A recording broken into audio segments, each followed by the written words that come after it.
नमस्कार, मी शरद बाळासाहेब गोडांबे. मी आज या ठिकाणी गोटवडे मुगावडे किंवा साधे रस्त्यावर नाही.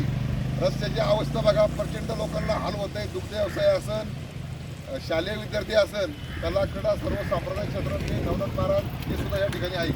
रस्त्याची अवस्था एवढी बिकट झालेली आहे तर मोफत जर कुणाला कमरा बिमराचा जर दुखणं असेल, हाडाबिडा असेल, या रस्त्यावर प्रवास करा, तुमचा इलाज होत जाईल. एवढी बेकार अवस्था या ठिकाणी झालेली आहे.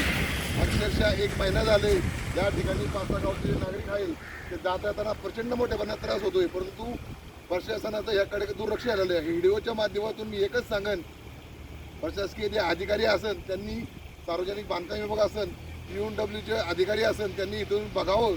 जे 700-800 हजाराच्या वरचे खड्डे झाले आहेत, नागरिकांचं अक्षरशः जाण्याचं मुश्किल पडलेलं आहे. विनंती राहील की ताबडतोब याच्याने लक्ष घ्यावं आणि हा रस्ता कसा चांगला करता येईल त्या ठिकाणी काम करावं. आणि लोकप्रतिनिधींनी नुसतं उद्घाटन सोहळ्यात न राहता की रस्ता कसा चांगला होईल, नागरिकांना कशा चांगला सुविधा देता येईल यासाठी लक्ष द्यावं, हीच माझी विनंती राहील. धन्यवाद.